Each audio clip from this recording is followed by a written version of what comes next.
No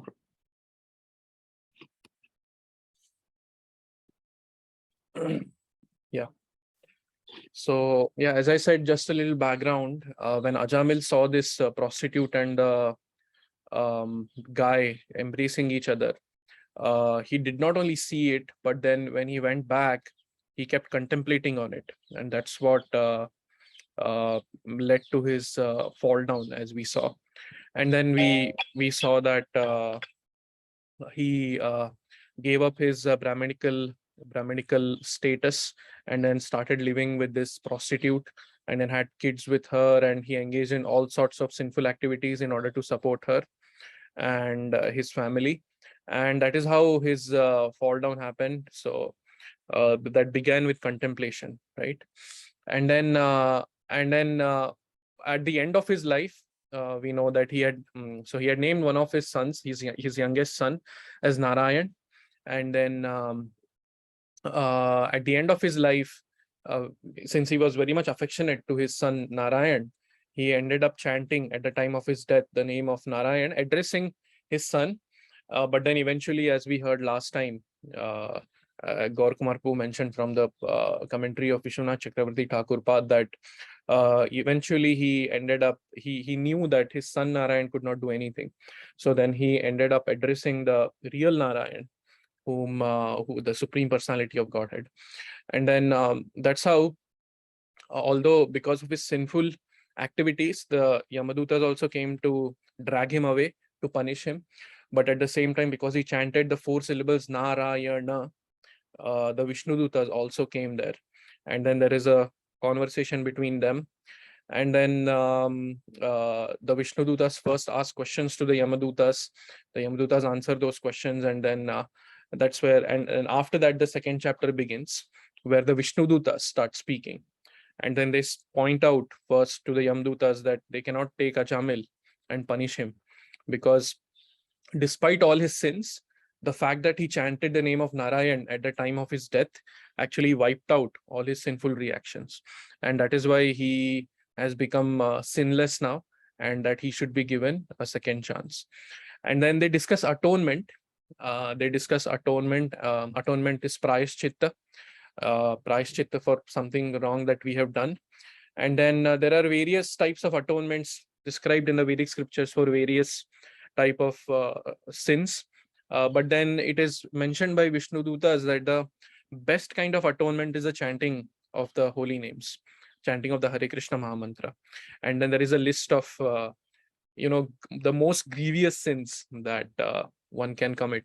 Even those kind of sins are wiped out by the chanting of the holy name. So all these kind of offenses are wiped out by the chanting of the holy names. There is only one kind of offense that is not wiped out by the chanting of the holy names. If anyone can say what that is, what kind of offense cannot be cleared out even by the chanting of the holy names?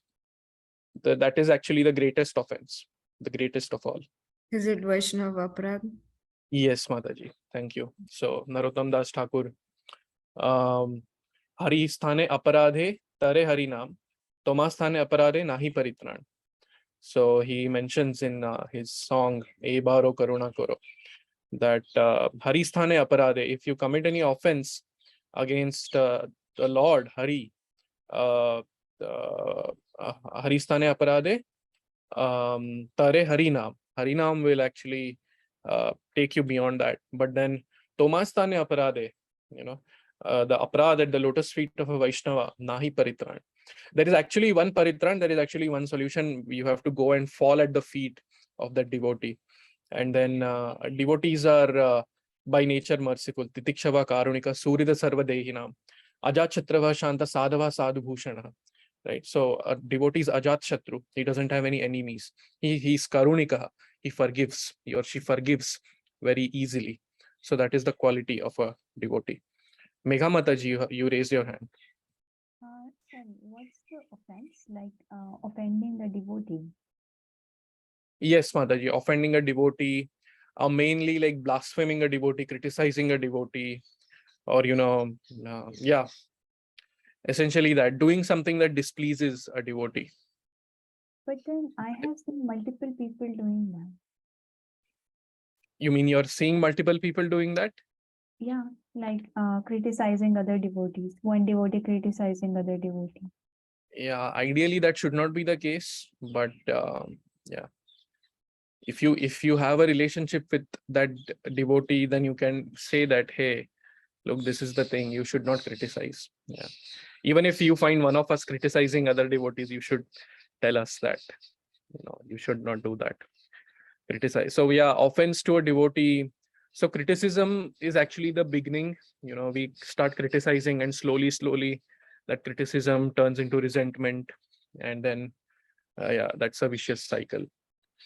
So definitely criticism is not good. Criticism for service is good.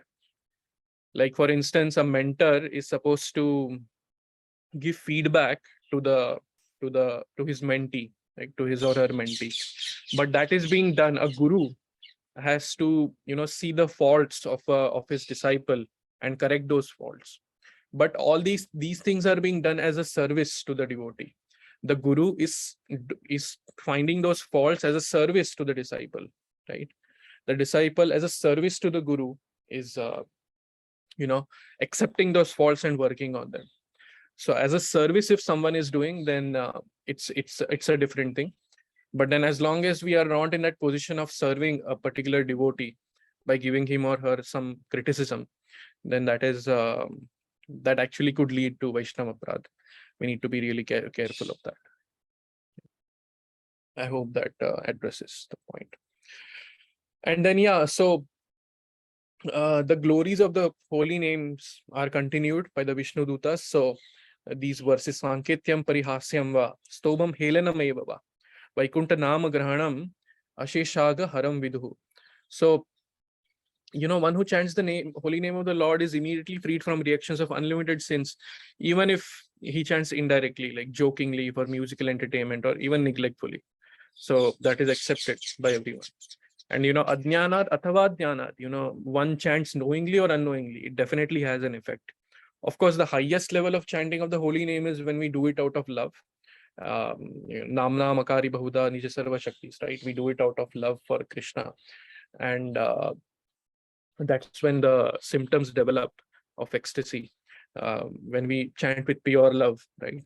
Shuddhanam. But then, even if we are not at that level of Shuddhanam, even if we just jokingly chant or unknowingly chant, still that has an effect. Still that has an effect of clearing out our sins, kleshagni, right? So thus, Ajamil is given a second chance. The Vishnu Dutas convince the Yamadutas not to take him, and then yeah, yes, Gaur Kumar Bhu posted a nice note. So one should be very carefully in dealing. One should be very careful in dealing with devotees and avoid offenses. The Lord, however, is willing to excuse an offender, provided he genuinely repents for his offenses and begs forgiveness from the devotee, not as a ritual or a formality, but with a sincere heart. Along with seeking forgiveness, one can also render service to the devotee whom one has offended and try to please him. One should also try to see the good qualities of those devotees and glorify them. Lord Chaitanya used to glorify his devotees as if he had 5 mouths. Yes. There is a very famous lecture of Radhanath Maharaj, The Antidote to Envy is Appreciation. So with the Mahaprabhu says that with the same mouth that you use to criticize devotees, please use that same mouth to glorify devotees, and that will really be wonderful spiritually. Thank you, Prabhuti. And then yes, Vaishnava Ninda is like poison, but glorification is the nectar that destroys the effect of such poison. Actually, one point here, since we are talking about Vaishnava Aparadh, I was sharing this with Gaur Kumar Prabhu and Vallabh Chaitanya Prabhu once. So the criticism, the blaspheming of devotees is considered like the mad elephant offense. It's called a Hati Mata Aparadh. Like a mad elephant, he just destroys fields and farms. Just when he goes mad, he doesn't discriminate, just destroys everything. Somebody comes to stop him, kills that person. The elephant is just mad. Similarly, the Bhaktilata beach that is in our heart, when we start practicing Krishna consciousness, a small devotional creeper starts growing from that Bhakti Lata beach. When we start watering that beach, that seed of bhakti with the devotional practices, the 9 processes of bhakti. But then what happens is, when we offend Vaishnavas, when we criticize Vaishnavas, when we blaspheme Vaishnavas, it's like the mad elephant offense. So it's like that elephant, this offense of Vaishnava Aparadh will come and just destroy the devotional creeper like anything, left and right. So once I was hearing a class and Maharaj gave an example. So how he said how humility is helpful. So this was in Belgaum. There is a farm community of ISKCON near Belgaum. So in this farm community, there was a mad elephant. And this mad elephant, he was just, causing a havoc everywhere. And devotees already knew that he had killed multiple people, right? And then one day, one brahmachari and his friend, they were walking, and then they suddenly heard an elephant. They turned back and saw it was this mad elephant, who was known for killing so many people and destroying everything. So then now, what to do? Then they started running. Both of them started running, and then intensely they were chanting the holy names, right? Intensely they were, chanting Hare Krishna, Krishna Krishna, Hare Hare, Hare Ram, Ram Ram, Hare Hare. And then they were just, just praying that, please give us a solution, dear Lord. And then suddenly this elephant was charging after them, and elephants can actually run very fast. Plus their steps are huge. So then they can actually catch up with us. And then, suddenly this brahmachari remembered a sadhu had come into his village when he was a little kid. And then he had given a class. And this brahmachari didn't remember anything in that class, but he remembered one thing. And what was that one thing? He remembered that this sadhu had said that if an elephant is chasing you, try to run down a slope. Because what happens is, when you run down a slope, the elephant has to slow himself down, because the elephant is so heavy that it cannot smoothly run down a slope. Suddenly, this brahmachari remembered this point from that class during his childhood, and then they started running through down a slope. And then, magically, the elephant actually stopped chasing them, right? So the lesson here is, the mad elephant offense of Vaishnava Aparadh is there. But how do we avoid that? We avoid that by being humble.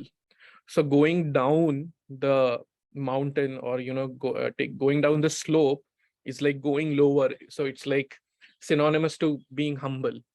So with humility, we can actually avoid this Vaishnava Aparadh. If we have genuine humility, then we can actually avoid this Vaishnava Aparadh. Yeah, just something I remembered. Yeah. So then, continuing this second chapter, then Ajamil starts expressing himself, right? So he starts regretting his past misdeeds, right? So that is humility. So in so many songs of Bhaktivinoda Thakur is regretting, right? Emo na Durmati, and so many other songs. I don't recall songs now, but in many of his songs, he's taking a humble stand. He's thinking how fallen I am, right? How fallen I am, that I'm just engaged in sense gratification, right? So that is one thing that Ajamil starts doing. The second thing that he does, he expresses gratitude for seeing the Vishnu Dutas when they come to protect him, right? So he feels happy. So we need to feel happy when we see Vaishnavas, right? I remember when there is a particular devotee, and actually multiple devotees in my life. So whenever I would go to temple and I would see that devotee, this devotee, I would feel, this devotee takes up so much of my time, let me run away, right? So when this devotee would be in one end of the prasadam hall, I would be in the other end of the prasadam hall, right? And the other way around. If this devotee would be in the temple hall, I would, go to some lawn to chant, right? So I would always avoid this devotee, but that's not the ideal thing to do. When we see a Vaishnava, we should feel happy. We should feel elated that, wow, I'm getting to see this Vaishnava. I'm getting to take darshan of this Vaishnava. So there is a verse in CC also that comes that it's actually a little heavy. It says that if we don't feel happy after seeing a Vaishnava, then it's a great sin, it says. Of course, it's not to be taken literally, but in the sense that how important it is to appreciate Vaishnavas, to feel happy and joyous when one sees a Vaishnava. So Ajamil is expressing his gratitude for seeing the Vishnu Dutas, right? And I didn't get a scriptural statement exactly for this, but there are so many other quotations that Gaurakumar Prabhu shared one. I forgot to add it here though. And then the third thing that Ajamil is doing is expressing and showing determination to follow the principles of spiritual life. Okay, not in a proud manner, like but in a humble manner, in the sense that I am a fallen person and I have the mercy of these Vaishnavas who came to save me. Now let me take to spiritual life with determination. Let me take to the principles of bhakti with determination. Let me follow these principles with one pointedness. Vyavasayatmika buddhir ekeha kurunandana bahushakhayanantascha buddhayo vyavasayinam. So he's doing that. And then this verse, this idea also comes in this famous verse quoted by Prabhupada from Bhagavatam, etam sa asthaya paratmanishtan adhyasitam purvatamair maharshibhi tamo aham tarishyami durantaparam tamo mukundagri mukundagri. nishayavayeva. Yeah, so here I don't know who is saying this. Avdut Brahmana is saying this. Yes, he's fixing his determination that by the spiritual knowledge, by the sword of spiritual knowledge, I'll cut down illusion and I'll cross over. Aham tarishyami durantaparam. I'll cross over this ocean of nescience, right? So we also need to have this kind of determination. So I also need to have this kind of determination. So that is the difference between genuine humility and self-loathing. Genuine humility actually leads to us actively doing something, right? Actively trying to serve, actively trying to practice the principles of spiritual life. But whereas in self-loathing actually sounds like humility, but actually we are in the center. How is that? I'm in the center of everything. How is that? Oh, how could I be like this? Oh, how could I do like this? There is a little subtext there. What is that? I am so great, but still, how could I do this? How could I be wrong? Right? So that is the difference between self-loathing and genuine humility. So yeah, that was a little bit of background so far till verse 38 of the second chapter of the sixth canto. And then now comes the section where which we are going to discuss today, where this Ajamil goes to Haridwar. Now that he has gotten a second chance, now he doesn't want to mess it up. So now he goes to Haridwar to meditate and practice bhakti. So yeah, I've pasted on the chat which verses are to be read by whom. So where is that? Oh, let me paste it again. Sorry.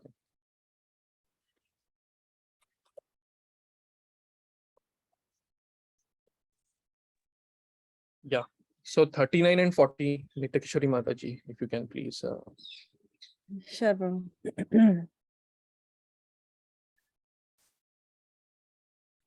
Iti jatar sunirveda kshana sangena sadhushu gari gangavaram upeyaya mukta sarvanubandhana. Translation and purport. Because of the moment's association with devotees, the Vishnu Dutas, Ajamila detached himself from the material conception of life with determination.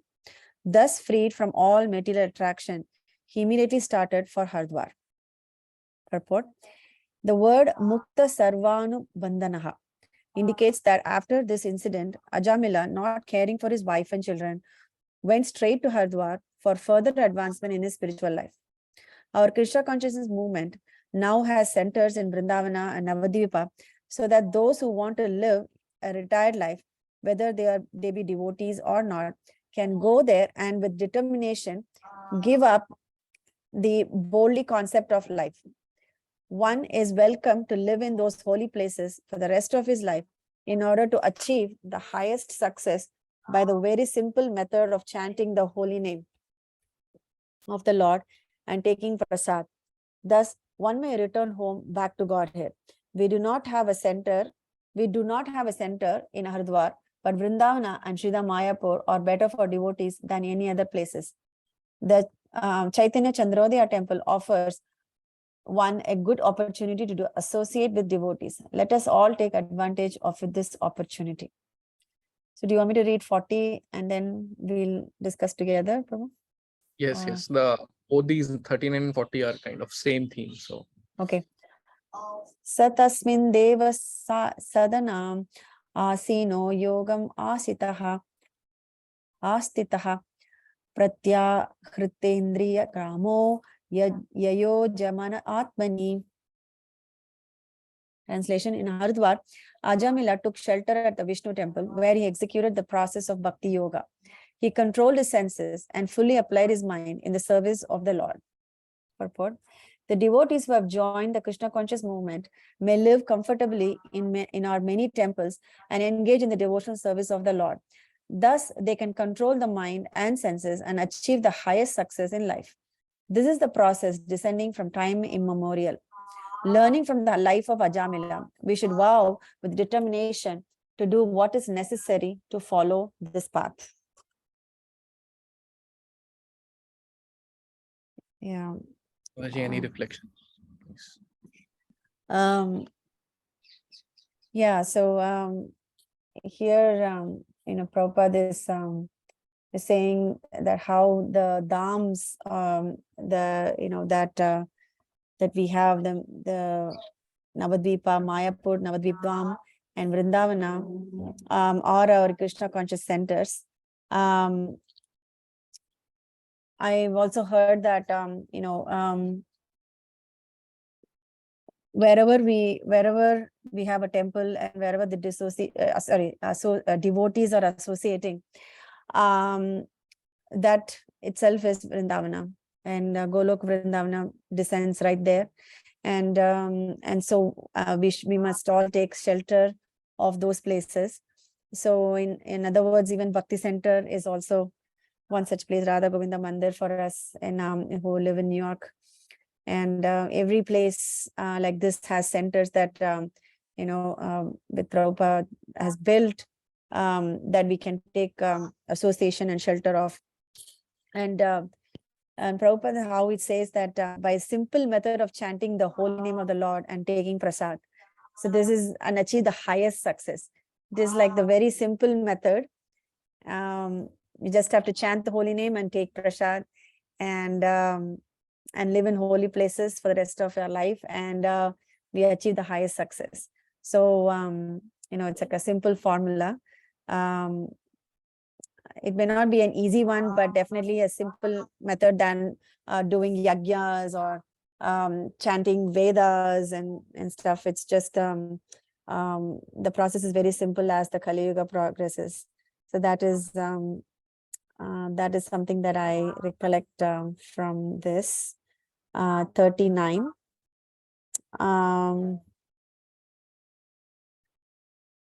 Yeah.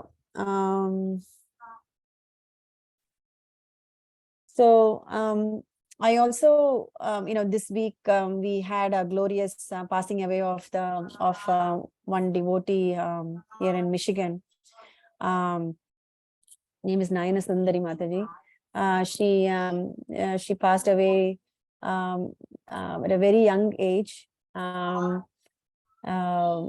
I think due to a deteriorating disease that she's been, and we actually are in contact with one devotee here, Yashoda Dalal Prabhu, most of you must have known. And she used to live in New Jersey for some time. And she has, I believe, 2 times before she actually has come near her had near death experience. And she mentioned that the first 2 times, how it was different, her experience and than this time. And her, in her own words, she said that the first time she actually was one in the mood of serving the Lord. She was looking at how she can do the best prasadam or best garlands. And then she was looking at YouTube videos of how to make the prepare, do the best service possible for Krishna. But she later realized that she actually was indulging in sense gratification by watching those videos, even though they were for ultimately she wanted to serve, but it was giving her some kind of a sense gratification in that process. But the second time also, she around it was a little better. She wasn't watching, but she was completely chanting and reading and doing the following the 4 regulative principles, and of course and just doing the correct amount of committed number of vows for chanting the holy names and reading and hearing. The third time around, she felt that the more if she pushed herself a little bit more between the second and the third time, because the second time she felt near death, and the third time, the final time that it happened, she pushed herself a lot more in following the sadhana of if there was 16 rounds that was commitment made during the vow for initiation, she went over and beyond that. Whatever reading she was doing before, she pushed herself to read more, to hear more, to serve more.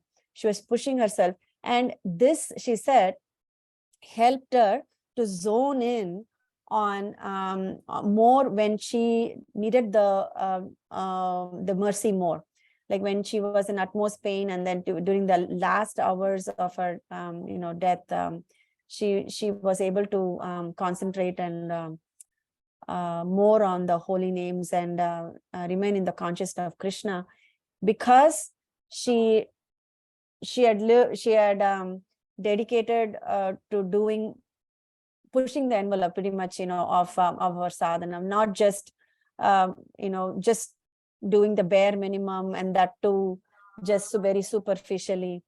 It is okay, but it won't help us much when we need the most, at the time of our the need. Unless we push ourselves, we cannot be in that consciousness when we need it. And that's the here it says, learning from the life of Ajamil, we should vow with the determination to do what is necessary to follow this path. I just remembered that how her life, and for those of you who have not watched the her glorious passing away, I highly recommend. It was very, very touching to see her thing. That's something that I thought I'll share. Thank you so much, Mataji. Beautifully connecting the principle of determination to a contemporary example. I'm yet to watch that video. I want to watch. So this devotee was a part of Pune congregation many years ago. I remember seeing the family in temple. Right. Yeah. Yes. Yeah.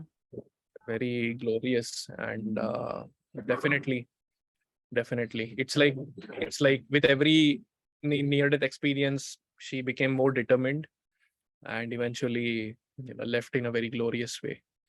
So yeah, thank you very much, Mataji. Yeah, and also, I mean, not so Ajamil had second chance. She had the 3 chances. I don't know if we'll all be lucky to have so many chances, but I think some things are to be learned from others, I guess. Yeah. We don't know if we'll have a chance, and we don't know when death will come, actually. So there is this story of Khatwanga Maharaj. Some of you might know. So Khatwanga Maharaj, he was an earthly king who fought for the demigods, and then he fought very valiantly for the demigods. And then as a gift, the demigods asked him, what do you want as a reward? Then he said, no, I don't want anything. He did it as a service to the devotees of Vishnu, the demigods. He said he didn't want anything, but they insisted, no, you fought for so many years very nicely. What do you want? Then he said, okay, if you do want to give me something, then tell me when I'm going to die. He tells them. Then the demigods, they check the time and say, "Arey, you are going to die in like a few minutes now." So then suddenly he like goes into a posture of meditation, starts meditating on Vishnu, and in that final moment he perfects his life. So yeah, we don't know if we'll get a second chance. At the same time, we don't know when we'll have death. Like we unlike how Khatwang Maharaj knew. So definitely we should be taking the process with a lot of determination. This applies to me a lot as well personally. So yeah, thank you very much. Thank you very much, Mataji. Yeah, I just wanted to highlight the point about a moment's association with a devotee in verse 39, that how it can transform. Tulayamalavenapi. Swargam na swargam na punarbhavam. Bhagavad Sangi Sangasya Martanam Kim Utashisha. So yeah, and Prabhupada is so innocently, he's like inviting everyone, our ISKCON temples are nice, Navadvip, Vrindavan, we have them everywhere. Come and practice bhakti. Like very nicely he's inviting. So yeah, thank you so much, Mataji. Next would be 41 would be Sindhu Kanya Mataji.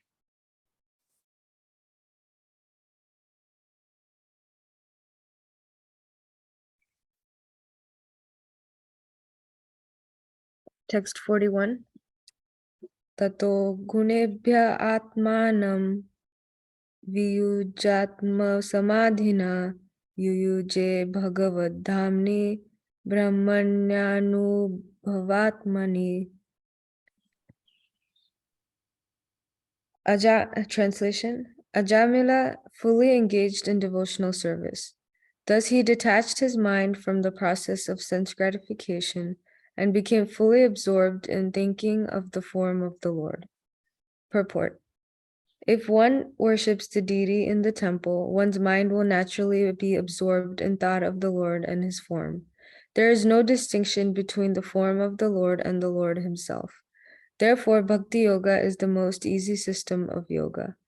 Yogis try to concentrate their minds upon the form of the Supersoul, Vishnu, within the heart. But the same objective is easily achieved when one's mind is absorbed in the deity worship in the temple. In every temple, there is a transcendental form of the Lord, and one may easily think of this form.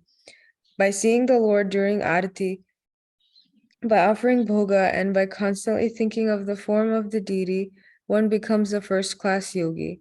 This is the best process of yoga, as confirmed by the Supreme Personality of Godhead in Bhagavad Gita 6.47. Yoginam api sarvesham madgatentara Shraddhavan bhajate yomam samyuktatmato mataha. Of all the yogis, he who always abides in me with great faith, worshipping me in transcendental loving service, is most intimately united with me in yoga, and is the highest of all. The first class yogi is he who controls his senses and detaches himself from material activities by always thinking of the form of the Lord.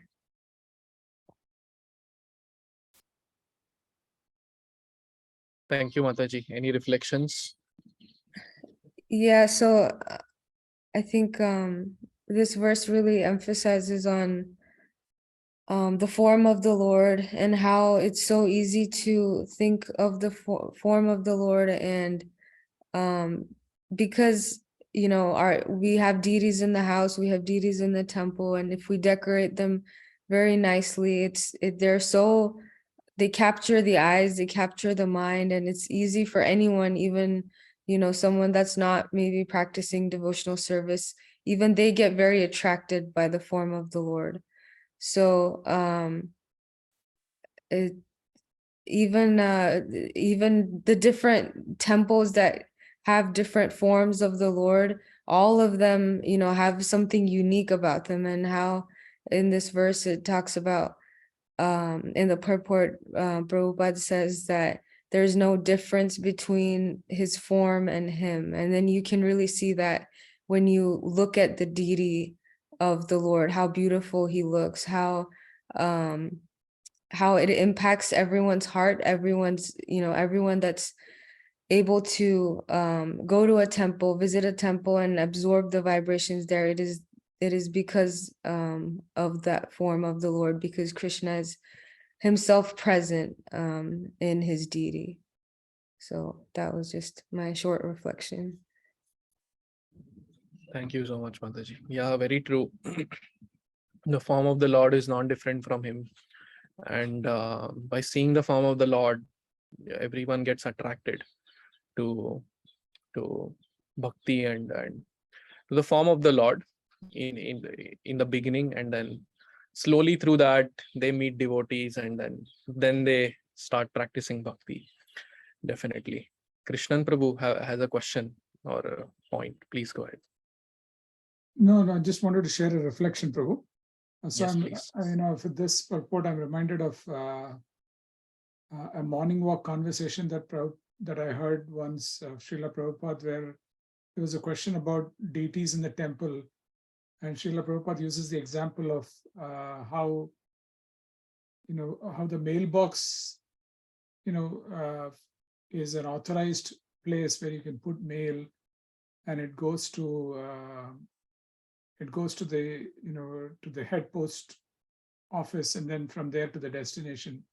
Similarly, a temple is the deities are sanctified, and they are non-different from the Lord themselves. So I was just reminded of that. I just thought I'd share that, Prabhu.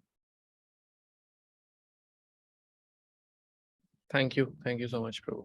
Yeah, actually I was just reminded of what Nitya Mataji mentioned. Bhakti yoga is the most easy system of yoga. So yeah, it's easy in the sense that it's simple, but then the reason, actually I have contemplated on this before, and I feel the reason why bhakti is simple but not easy, it's very difficult, is because in bhakti we have to conquer our ego to the fullest degree. How that is, one might say, no, even in other processes you have to conquer your ego, but then even in the process of jnana yoga, for example, or ashtanga yoga, for example, there is still this ego of I am one with God in terms of in terms of impersonalism, or I want these yogic siddhis, right, in terms of ashtanga yoga. So only in bhakti yoga is there a fullest it needs a fullest what you call it, subduing of our ego, and that is what is the most difficult thing, right? I don't know who was mentioning, I think Radhanath Maharaj or someone, you can conquer, you can conquer so many things, you can conquer the entire world, but conquering your ego is the most difficult thing.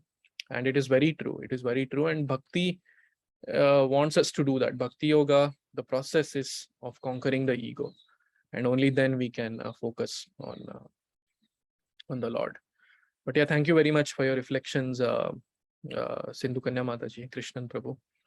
Definitely, we are very fortunate to have the darshan of deities, and yeah, thank you so much. Condensed form of mercy available. Next is Gaurakumar Prabhu, please go ahead. So I just wanted to add one small thing here, Prabhu. So we just finished the Kartik month, and Satyavrata Muni repeatedly mentions about the form of Bal Gopal, and we are discussing about the form of the Lord. One thing I wanted to share is that, yes, we get deity pictures every day on WhatsApp and things like that. We're constantly flooded with pictures. But even Lord Brahma says that whenever we see the form of the Lord, try to anoint it with bhakti, with devotion. So, Premanjana Churita Bhakti Vilochanena, Santas Sadaiva Hridayeshu Vilokayanti. And then you'll be able to Yam Sham Sundaram Achintya Gunaswarupam Govindamadi Purusham Tamaham Bhajami. So the pure devotees see in their heart of hearts with the eye of devotion. So the key is, we may be externally seeing it, but until we connect all the eye, which is the senses, to the mind, the intelligence, and the soul, and we see it with the eye of devotion, then we'll be able to salvage that love. We'll be able to taste the love. So I just wanted to mention that it's a wonderful experience when you do it, when it comes from the soul and you take darshan like that. Hare Krishna. I had a question, Gaur Kumar Prabhu, on this. Yes, Prabhuji. I had heard in a class that, whenever we see the deities, we're supposed to start from the feet Yes, yes. and then slowly go, go up. So yeah, that's very, very accurate. Whenever you see the form of the Lord, you must start from the bottom and go all the way to the top. And also, how we should see is, first, when you're seeing the lotus feet, you must be first of all very grateful to the Lord in general for giving the darshan. Then you must be thankful to the Lord for what He has given you, and then you can request a prayer. You can make a prayer directly instead of directly approaching the prayer. And this is the same theme that we see in the Bhagavatam, where several devotees, when they take darshan of the Lord, this is what they do. They first glorify the Lord, they thank the Lord for their own situation, and then they start praying. So those are the 3 steps that if we can also practice whenever we go to the temple, then it will help us. Hare Krishna. Thank you, Prabhu. Thank you. Very important point about the attitude with which we should see the deities. Thank you, Prabhu. Next, 42 and 43, current Prabhu.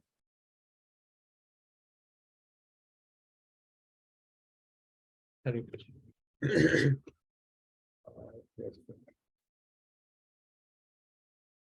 Text 42. Yarhi uparatadrishtasmin adrakshit purusan pura upalabdhyopalabdhan praga vada pavadde shirasa duja. When the intelligence and mind were fixed upon the form of the Lord, the Brahmana Ajamil once again saw before him 4 celestial persons. He could understand that they were those he had seen previously, and thus he offered them his obeisances by bowing down before them. Purport. The Vishnudutas who had rescued Ajamila came before him again when his mind was firmly fixed upon the form of the Lord. The Vishnudutas had gone away for some time to give Ajamila a chance to become firmly fixed in meditation upon the Lord. Now that his devotion had matured, they returned to take him. Understanding that the same Vishnudutas had returned, Ajamila offered them his obeisances and bowing down before them. Text 43. Hitva kalevaram tirthe gangayam darshanadanu sajjay swarupam jagre bhagvat parva vartinam. Upon seeing the Vishnudutas, Ajamila gave up his material body at Haridwar on the bank of the Ganges. He regained his original spiritual body, which was a body appropriate for an associate of the Lord. Purport. The Lord says in Bhagavad Gita 4.9, Janma karma cha me divyam evam yo vedi tatvata tyaktva deham punar janma na eti mam eti so Arjuna. One who knows the transcendental nature of my appearance and activities does not, upon leaving this body, take his birth again in this material world, but attains my eternal abode, O Arjuna. The result of perfection in Krishna consciousness is that after giving up one's material body, one is immediately transferred to the spiritual world in one's original spiritual body to become an associate of the Supreme Personality of Godhead. Some devotees go to Vaikuntha Lok and others go to Golok Vrindavan to become associates of Krishna. Yes, Prabhuji, any reflections on these 2 verses? Yeah. So I was just reminded that here Prabhupada is mentioning, and Bhagavatam mentioned that he that Ajamila regained his like original spiritual body. So often times, like our consciousness in bhakti is when we that our motive sometimes is that we want to get rid of the miseries of the material existence, but the aim of bhakti is not to get rid of the miseries of material existence, but to serve Krishna, whether we are in this world or in the next world. And the reason why a spiritual body is like because it is so conducive for serving the Lord. Material body has so many limitations, like you need to rest and you need to take care of the body. But with a spiritual body, one can continuously serve the Lord. So it is very conducive, and that is kind of the motive we should have uh, when we are practicing bhakti. And also another thing mentioned here is like about like Vaikuntha Loka and Goloka Vrindavan, like uh, different planetary systems. So I was also reminded of something that I heard. Like it's like different jars, like jars of different sizes, and so every jar has a different capacity. Like the love of gopis is the highest. That's like the biggest biggest jar. So, but every jar is filled up to full, and every devotee is experiencing the reciprocation of the Lord in full, and they are completely satisfied. There is no envy that that one devotee is superior to me or to one or other. So yeah, that is just some things that came to our mind. Very beautiful. I was also actually going to touch the point of not practicing bhakti to get rid of sins, because we'll see in the subsequent verses that the Falashruti mentioned, like the fruit of hearing and narrating this pastime mentioned, is that one can cleanse, oneself of all the sins, right? Of course, that is true, but that is one level at which we can practice. So definitely not the highest level. The highest level is where we practice out of love, right? Just out of love. So fear, desire, duty, love. So yeah, and then one point that I wanted to mention here is this mukti, right? The liberation. So there are 5 kinds of liberation. So Ajamil obtained one of them.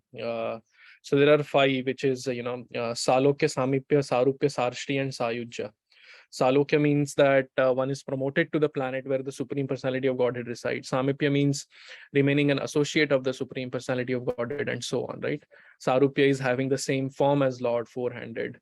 Sarshti means attaining opulences like those of the Supreme Lord. And Sayujya means Brahman liberation, merging into the Brahman effulgence, right? So these are types of liberation which are mentioned. Devotees definitely don't want Sayujya, merging into Brahman. They really actually they dislike it. The reason being that in Brahman effulgence there is no scope to serve the Lord, right? You are just existing, so they don't want that. And as far as the other 4 types of liberation are concerned, I read in a purport that although devotee does not want them, but the Lord gives them one of the 4 kinds of liberation so that the devotee can engage in the service of the Lord. So as you mentioned, we should not yeah, nice, I'll get as many opulences as the Lord. We that's not the highest level of practicing bhakti. And yeah, so about mukti, right? I found this nice verse by Bilva Mangal Thakur in Krishna Karanamrita. So bhakti stvai sthiratara, okay. भक्तिस्त्वयि स्थिरतरा भगवन् यदि स्याद्धि दैवेन नः फलति दिव्यकिशोरमूर्तिः मुक्तिः स्वयं मुकुलिताञ्जलि सेवते स्मान् धर्मार्थकामगतयः समयप्रतीक्षः Oh my Lord, if one engages in your pure devotional service with determination, you become visible in your original transcendental youthful form as the Supreme Personality of Godhead. Now, this is important. As far as liberation is concerned, she stands before the devotee with folded hands, waiting to render service. Religion, economic development, and sense gratification are all automatically attained without separate endeavor. So, Mukti Swayam Mukulitanjali Sevate Sman. So, Bilwa Mangal Thakur is telling us the position of Mukti. Of course, this doesn't mean that we just what Mukti, Mukti is not for me. Not with that attitude, but we can understand that the desire for Mukti is that which is the culprit here. Mukti itself is not, because Mukti can actually help us serve the Lord. The 4 types of Mukti, Salokya, Samipya, Sarupya, Sarshti, they can actually help us serve. The problem is the desire for Mukti. If we practice with a desire for Mukti, that is what the problem is. And this point comes when Jiva Goswami corrects Vallabhacharya when Vallabhacharya points out something in Rupa Goswami's Bhakti Rasamrita Sindhu manuscript. But anyway, let's not get into that pastime. So thank you very much, Karan Prabhu. Next is Dhaval Prabhu, and Dhaval Prabhu, can you do 44 and 45, please? Prabhujiya. Sakam vihaya sa vipro mahapurushavikid kare hema viman na maru yayotra yatra shriyapati. Translation. Accompanied by the order carriers of Lord Vishnu, Ajamila boarded an aeroplane made of gold. Passing through the airways, he went directly to the abode of Lord Vishnu, the husband of goddess of fortune. Purport. For many years, material scientists have tried to go to the moon, but they are still unable to go there. However, the spiritual airplanes from the spiritual planets can take one back home, back to Godhead in a second. The speed of such spiritual plane can only be imagined. Spirit is finer than the mind, and everyone has experience of how swiftly the mind travels from one place to another. Therefore, one can imagine the swiftness of spiritual form by comparing it to the speed of the mind. In less than even a moment, a perfect devotee can return home back to Godhead immediately after giving up his material body.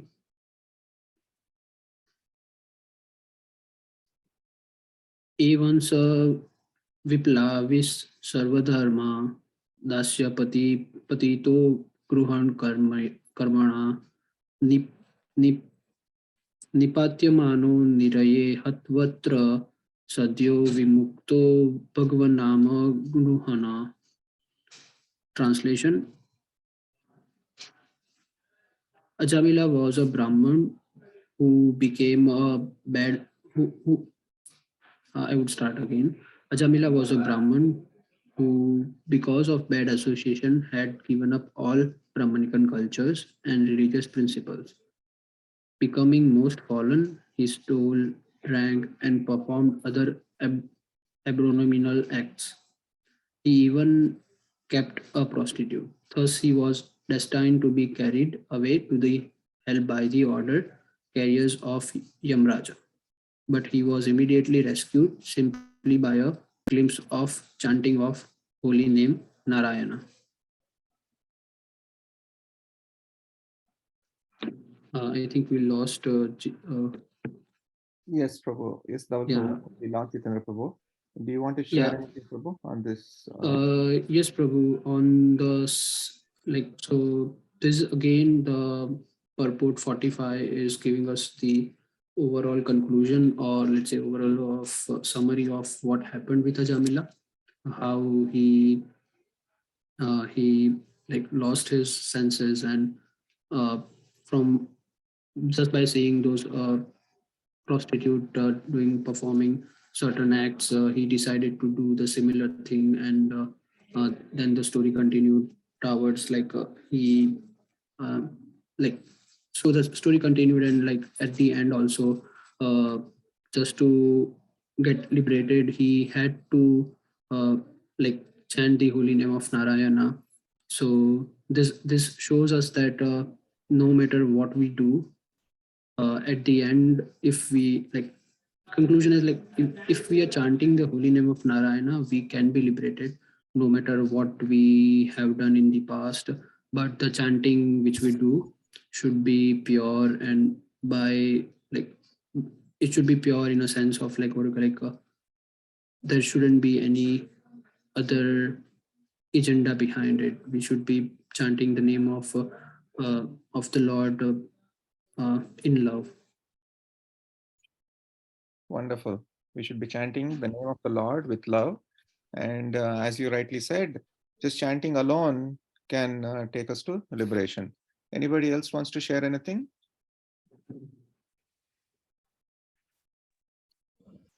Okay. So the next verse. Are you back, Jitendra Prabhu? I Sure. put Prabhu. my phone in airplane mode by mistake. Can you give Yes, me Prabhu. sharing right? Yes, Prabhu. I'll do that. Yeah, sorry.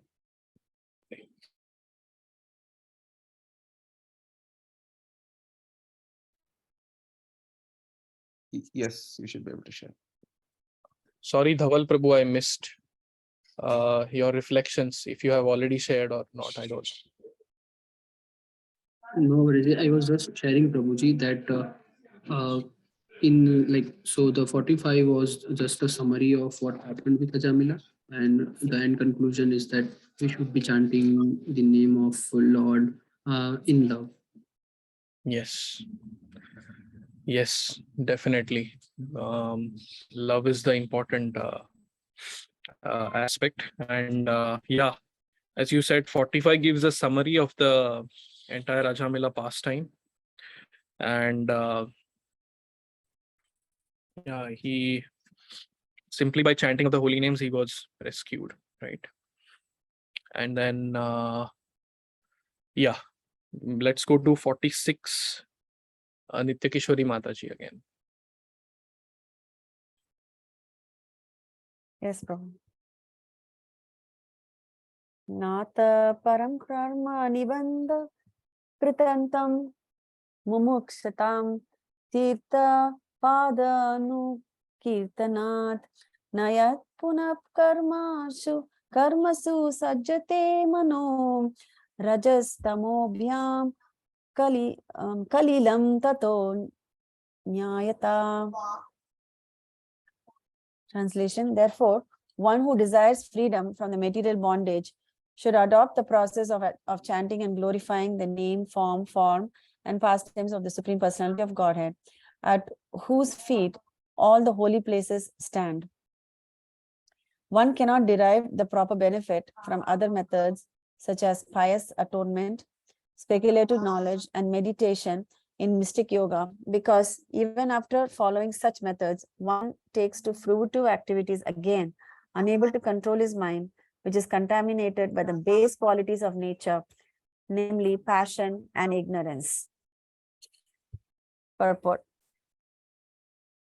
It has actually been seen that even after achieving so-called perfection, many karmis, yogis, and jnanis and yogis become attached to material activities again. Many so-called swamis and yogis give up material activities as false, jagan mitya. But after some time, they nevertheless resume material activities by opening hospitals and schools or performing other activities for the benefit of the public. Sometimes they participate in politics, although they still falsely declaring themselves sannyasis, members of the renounced order. The perfect conclusion, however, is that if one actually desires to get out of the material world, he must take to the devotional service, which begins with Shravanam Kirtanam, Vishnu's chanting and hearing the glories of the Lord. The Krishna conscious movement has actually proved this. In the Western countries, many young boys were addicted to drugs and who had many other bad habits, which they could not give up, abandoned all those propensities, and very seriously engaged in chanting the glories of the Lord as soon as they joined the Krishna conscious movement.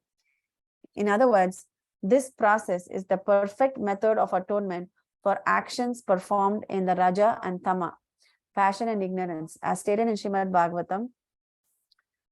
Tada rajastamo bhavaha kama lobha dayascha ye chetaite ranavitam stitam satye prasidati. As a result of Raja and Tama, one becomes increasingly lusty and greedy. But one takes to the process of chanting and hearing, one comes to the platform of goodness and becomes happy. As he advances in devotional service, all his doubts are completely eradicated. Vidyate hridaya grantis chidyate sarva samshayaha. Thus the knot of his desire for fruitive activities is cut into pieces.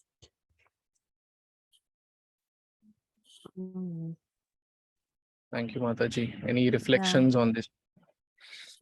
Yeah. So it's very beautifully mentioned. Prabhupada is mentioned in the purport here about how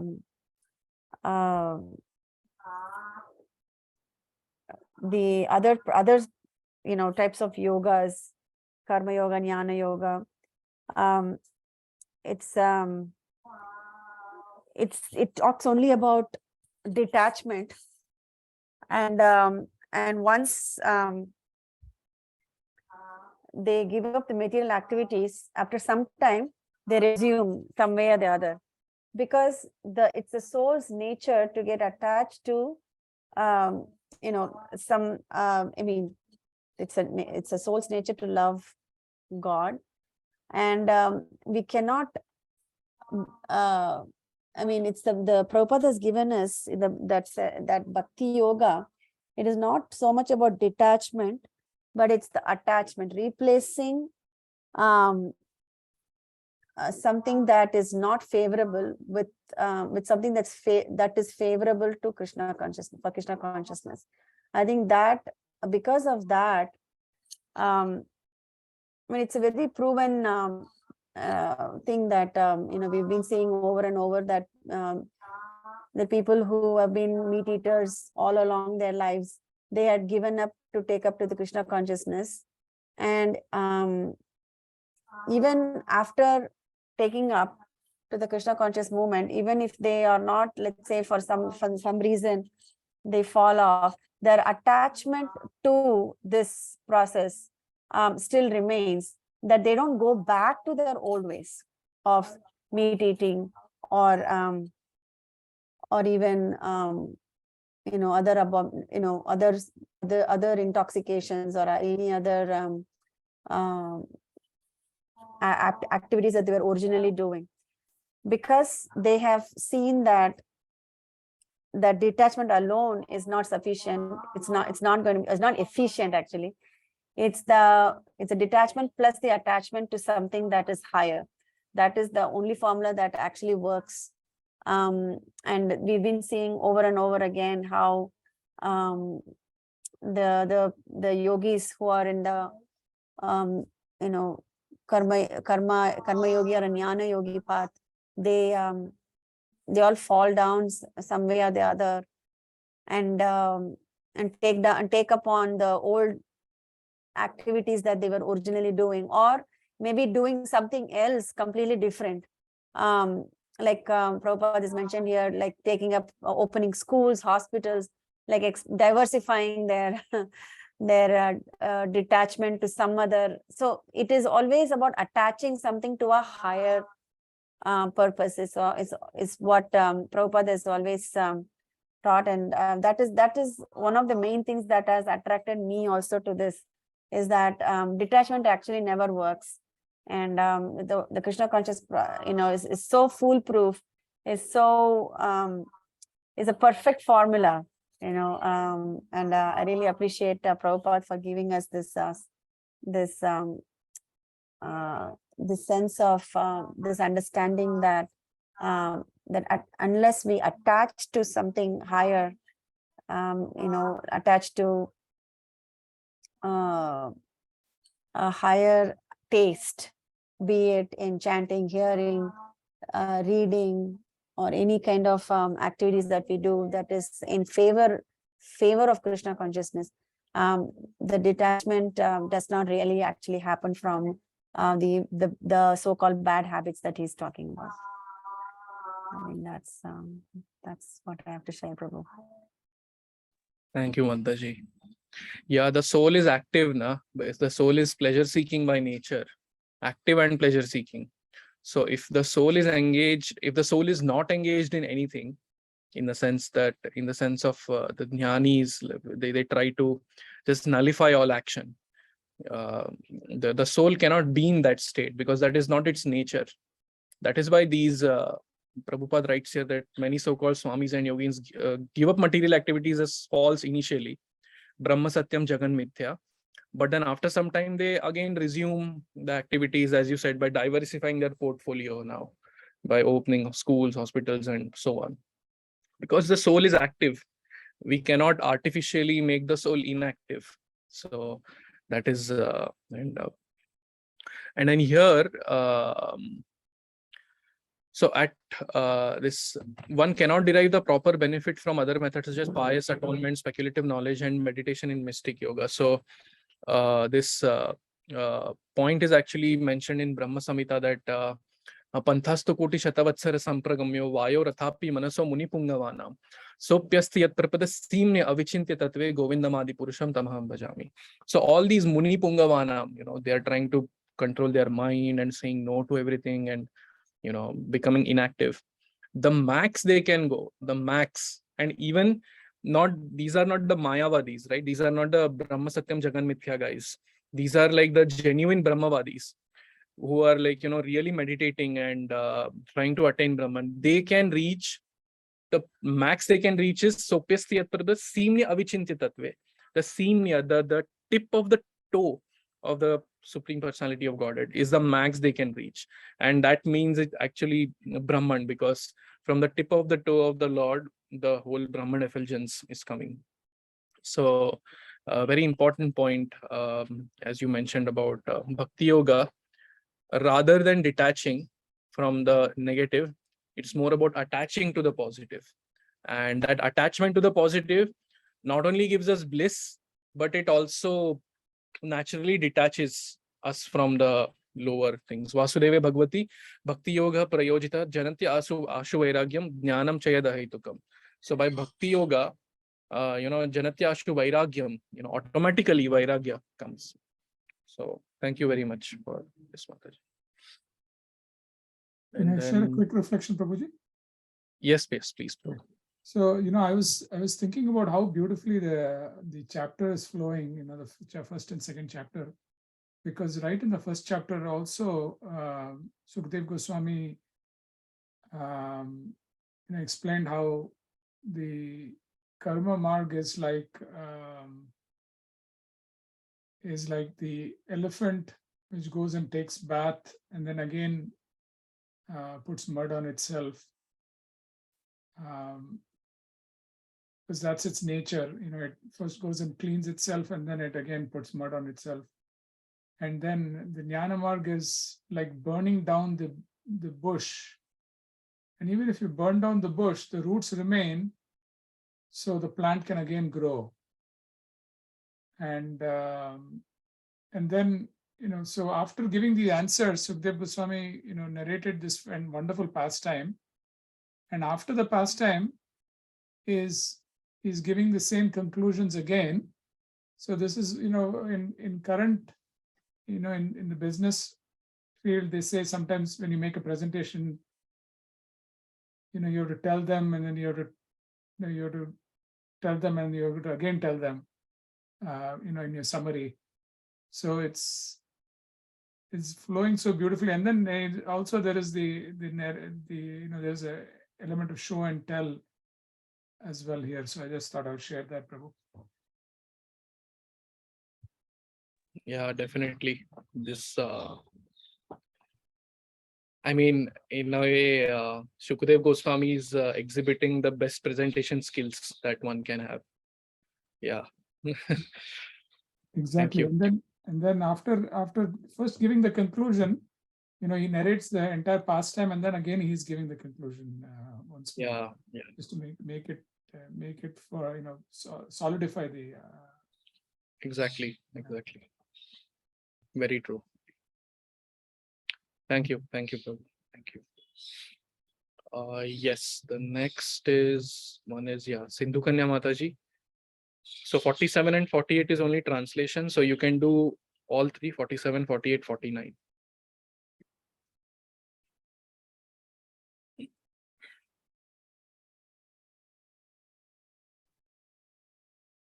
So text 47.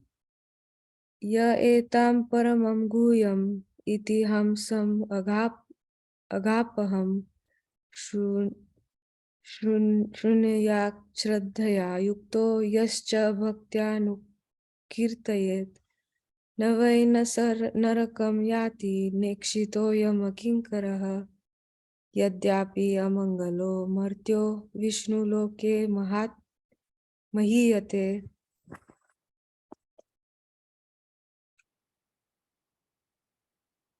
Because this very confidential historical narration has the potency to vanquish all his sinful reactions, one who hears or describes it with faith and devotion is no longer doomed to hellish life.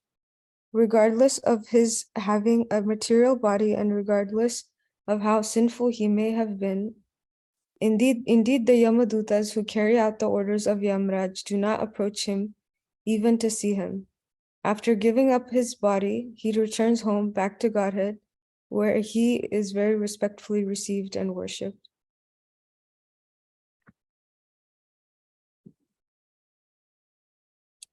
Text 49.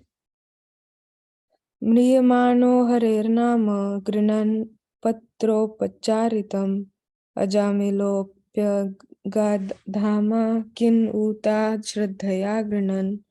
While suffering at the time of death, Ajamil chanted the holy name of the Lord.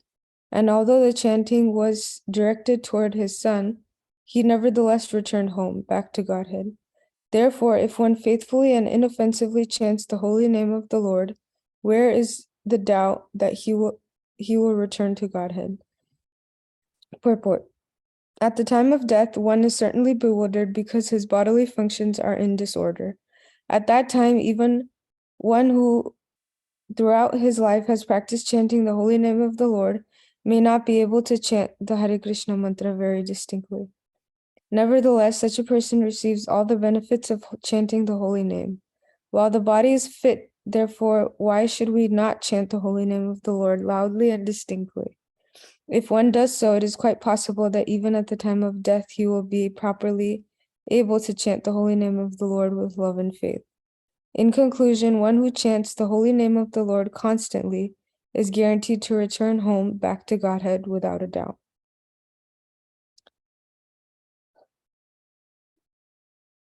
Thank you, Mataji. Any reflections? And then we'll end with the supplementary note. So the verse number 47 is one of the concluding verses of this chapter, and it talks about the glories of this chapter itself and the story of Ajamil, and how by repeating it, by meditating upon it, by talking about the story of Ajamil, one can go back home, back to Godhead. That's the power of this story. That's how much it's an important part of the Srimad Bhagavatam. And then these last two verses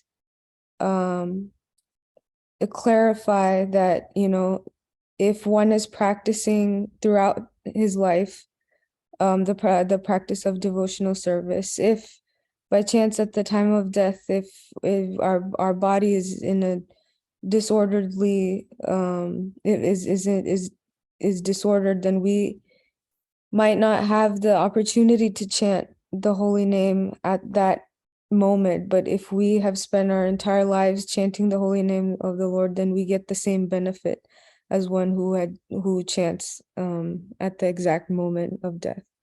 So that's very reassuring, because as devotees, we're spending so much time, so much of our lives chanting, and so this verse reassures us that it won't go in vain. at the time of death. Thank you, Mataji.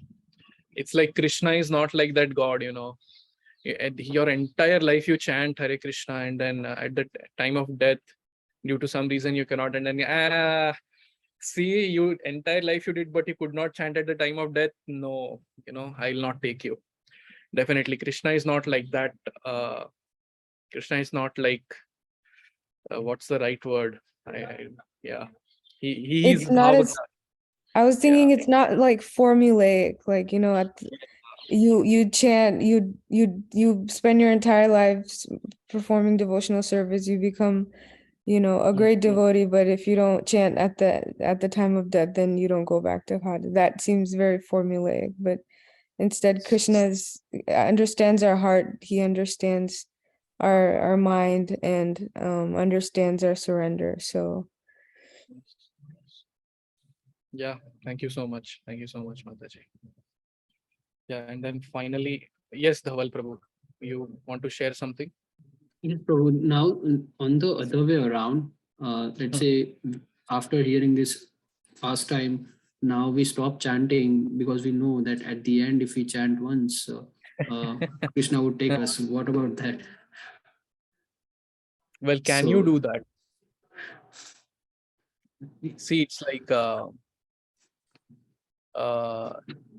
the thing is, see, it's okay. So here's the thing: bhakti is not only about your effort.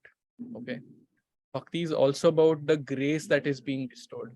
Okay, now the thing is, at the end of our life, even if we are able to remember Krishna, that remembrance is actually given by Krishna.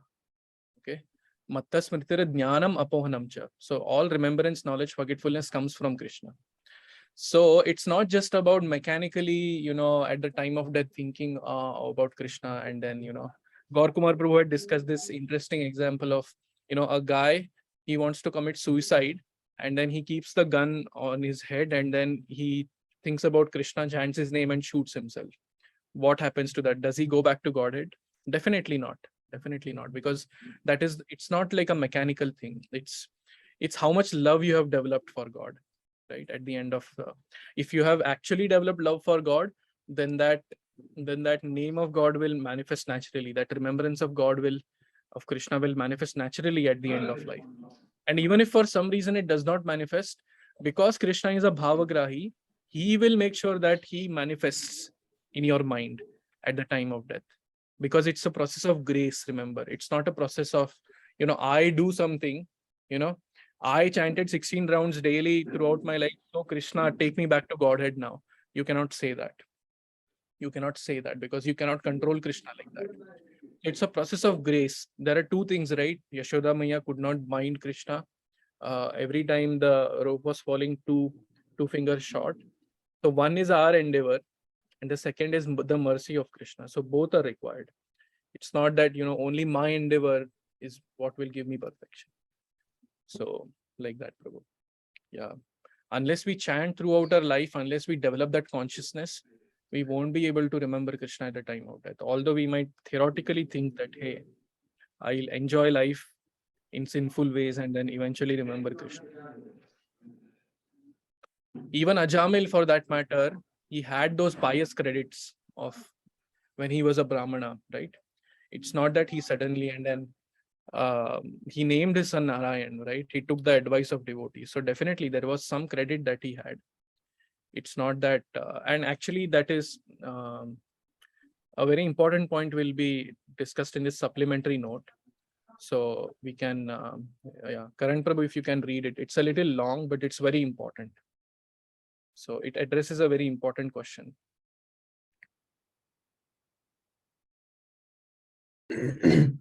Oh, before that, Gaur Kumar Prabhu, if you want to add something to Dhawal Prabhu's question, please. So actually, you covered everything, Prabhu, but I just wanted to mention one small thing, that we cannot cheat Krishna.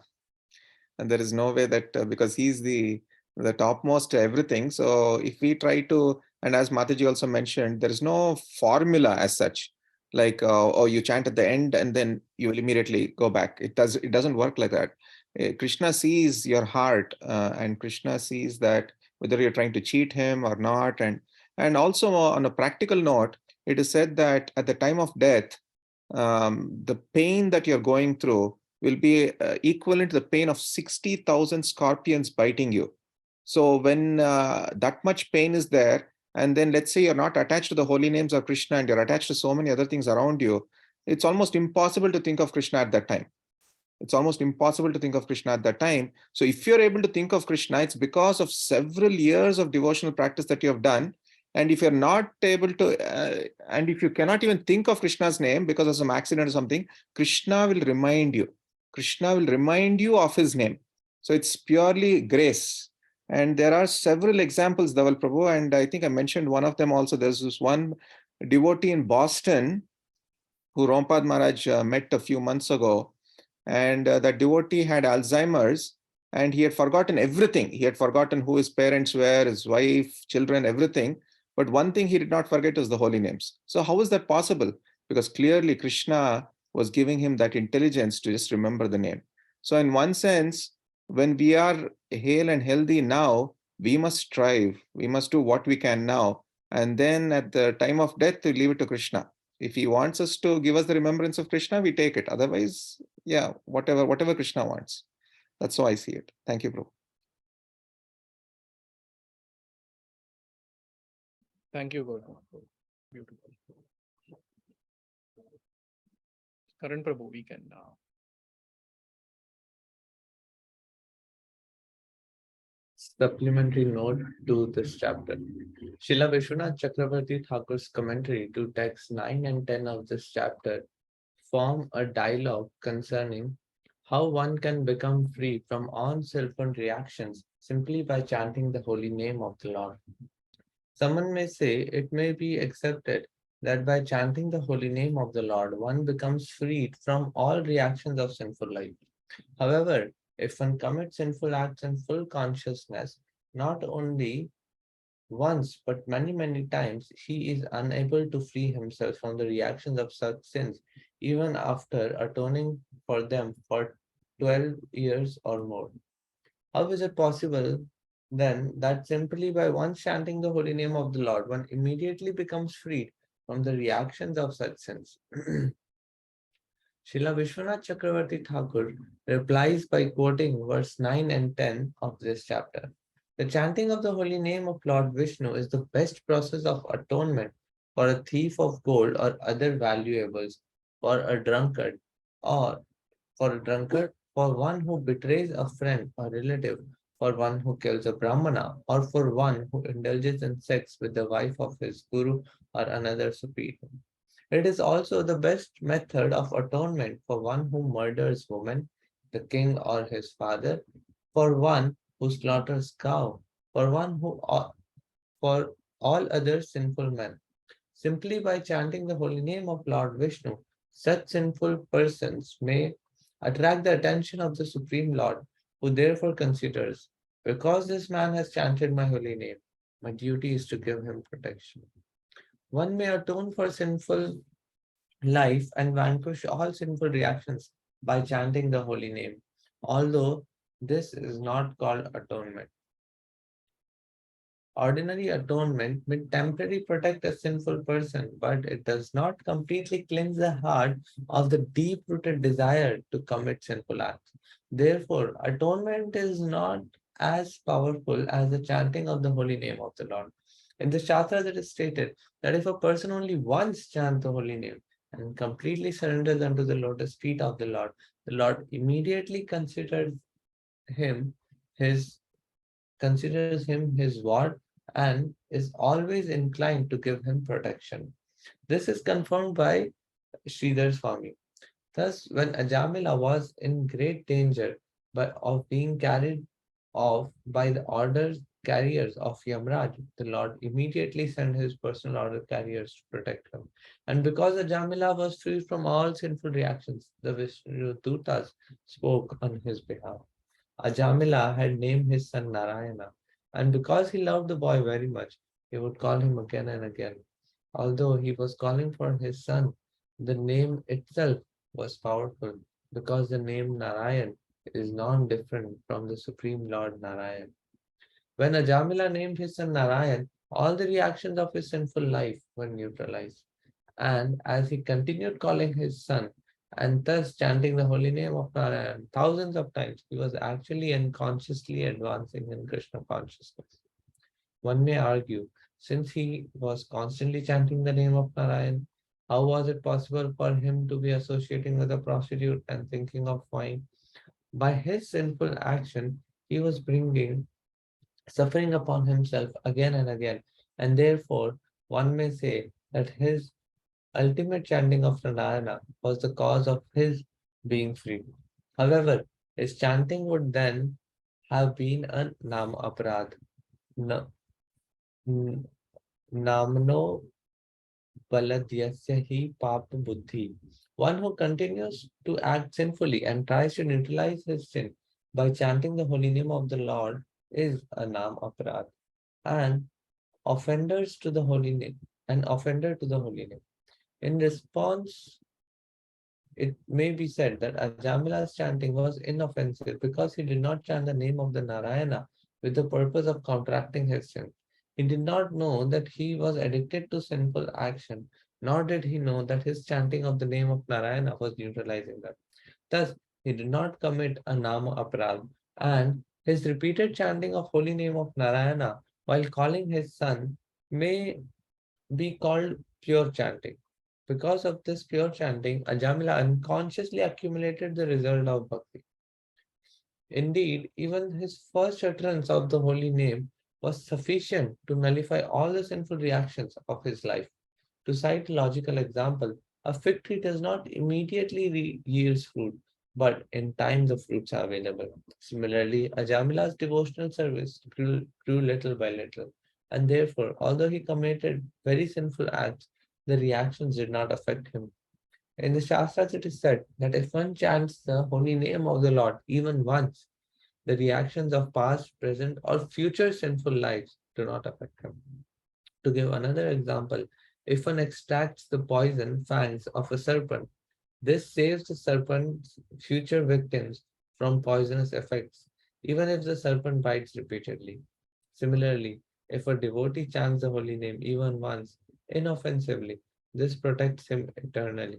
He need only wait for the result of the chanting to mature in due course of time. This ends the Bhaktivedanta purport of 6th Canto, 2nd chapter of Srimad Bhagavatam, entitled Ajamila delivered by the Vishnudutas. Thank you, Prabhu. Yeah, very deep supplementary note. But yeah, the what I felt here is worth noting is that how Ajamila's chanting was actually inoffensive because he did not do it with the active intention of nullifying his sins. Like he did not commit a sin and say that, okay, now I'll chant this and I'll, because that is actually this namno balad yasya hi papa buddhi, the seventh offense, where one uh, takes the holy name of the Lord as a counteraction to one's sins committing that one commits. So that was not his consciousness. He was just chanting and he was unaware of the effect that it was having. So that is why his chanting was inoffensive. So yeah, so this is the chapter and the end of this pastime. So yeah, please, if anyone wants to add, Gaur Kumar Prabhu, Nitya Mataji, Krishnan Prabhu, Sindhu Kanya Mataji, Vallabh Chaitanya Prabhu, Dhaval Prabhu, Karan Prabhu, Nupur Mataji, Nirja Mataji. Thank you all for joining. Such a wonderful series we had. Yes, Prabhu. Thank you so much for concluding this chapter very beautifully, and very nice to have dove into this whole pastime of Ajamila, and a lot of realizations from lots of devotees every single week. It's been really a wonderful experience. I'm looking forward to the next series actually. Thank you. I do want to thank Vallabh Chaitanya Prabhu here because he was the one who came up with this brilliant idea of readers and leaders for every single week. So I just really wanted to thank him, and hopefully we'll continue doing this for a few more months, years, as long as we live. Who knows? But next pastime is going to be Gajendra pastime. So I'll be leading the discussion next week, and it's 8th Canto, chapter 2, if anybody wants to read ahead of time. And please, humble request is please sign up for readers and leaders. Thank you, Vrinda Gopi Mataji, if you're here. You signed up 4 times. You put your name 4 times. If everybody can put their names 3 or 4 times, then we'll have enough readers and leaders. So if you can pick 1 time leader and maybe 3 times as reader, and then we'll have enough people to complete this series, the next series. Thank you all so much. Vanchakalpatarubhyascha kripa sindhubhyo vacha patinanam pavanebhyo vaishnavebhyo namo namaha. Anantakoti Vaishnav Vrinda ki jai. Srila Prabhupada ki jai. Grantaraj Srimad Bhagavatam ki jai. Hare Krishna. Hare Bol.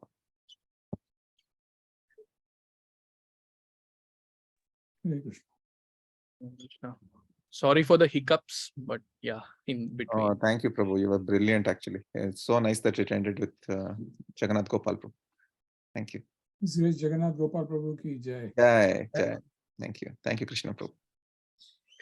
Hare Krishna. Thank you.